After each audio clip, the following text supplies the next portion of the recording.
Driver Subrahmanyam హత్య కేసులో MLC Anantha Babu భార్య లక్ష్మీదుర్గ అలియాస్ రోజా నేడు సిట్ విచారణకు హాజరయ్యారు. మరింత సమాచారం మా ప్రతినిధి సాయికృష్ణ అడిగి తెలుసుకుందాం. సాయికృష్ణ, ఎమ్మెల్సీ అనంతబాబు భార్య విచారణకు సంబంధించి మరిన్ని వివరాలేంటి?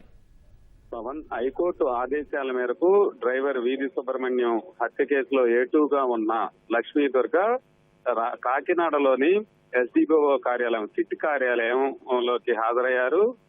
ఐపీఎస్ అధికారి, సిట్ ప్రత్యేక దర్యాప్తు అధికారిగా ఉన్న మనీష్ దేవరాజ్ పాటిల్ ఎదుట ఆయన ఏటూగా ఉన్న లక్ష్మీదుర్గను విచారించనున్నారు. ముందుగానే సమాచారం ఇచ్చారు.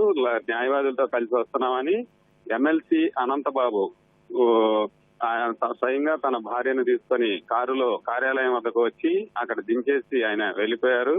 ఆయన కూడా ఈ కేసులో ఏమనగా ఉన్నారు. సిట్ అనుబంధ ఛార్జిషీట్ గా రాజమహేంద్రలోని ఎస్సీ కోర్టులో ఏటుగా లక్ష్మీదుర్గను గుర్తించి న్యాయస్థానానికి నివేదించడంతో ఆమెని విచారించేందుకు అనుమతించింది. అయితే అప్పటి నుంచి కూడా లక్ష్మీదుర్గ పరారీలో ఉన్నారు.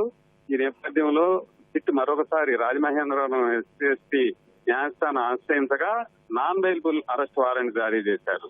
ఈ నాన్ బెయిలబుల్ అరెస్ట్ రద్దు చేయాలని ఆమె హైకోర్టుని ఆశ్రయించడంతో సిట్ అధికారి ఎదుట తప్పనిసరిగా విచారణకు హాజరు కావాలి. ఇవాళ నుంచి ఈ నెల 30వ తారీఖు వరకు ఉదయం 10 గంటల నుంచి సాయంత్రం 5 గంటల లోపు విచారణ అధికారి ఎప్పుడు పిలిస్తే అప్పుడు హాజరు కావాలని స్పష్టమైన ఆదేశాలు హైకోర్టు ఇచ్చింది. ఈ నేపథ్యంలో తప్పనిసరిగా సిట్ కార్యాలయంలోకి హాజరవుతున్నారు. ప్రధానంగా వీధి సుబ్రహ్మణ్యం హత్య సమయంలో నేను తాను అక్కడ లేను, ఆసుపత్రిలో బంధువులను పరామర్శించడానికి వెళ్ళాను అనేది ఆ సమయంలో చెప్పారు. అవే అంశాలు అప్పుడు పోలీసులు నమోదు చేసి కోర్టుకు సమర్పించగా, అయితే సిట్ కూటమి ప్రభుత్వం వచ్చిన తర్వాత సిట్ ప్రత్యేకంగా నియమించడం, వారు పోలీసులు దర్యాప్తులో ఆమె కూడా ఉన్నట్టు తేలటంతో న్యాయస్థానానికి నివేదించిన తర్వాత ఏటూగా చేర్చి ఇప్పుడు ఆమెను విచారించనున్నారు. ఏమనగా ఎమ్మెల్సీ అనంతబాబు ఏటూగా ఆయన భార్య ఉండటంతో ఈ కేసు విచారణ చాలా ప్రాధాన్యం సంతరించుకుంది. రాష్ట్ర వ్యాప్తంగా సంచలనం కలిగించింది. ఈ కేసును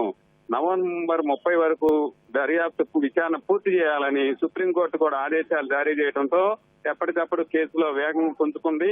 ఏం జరుగుతుంది, ఏం విచారిస్తారనేది మాత్రం ఇప్పుడు ఉత్కంఠగా మారింది. పవన్, ధన్యవాదాలు సాయికృష్ణ.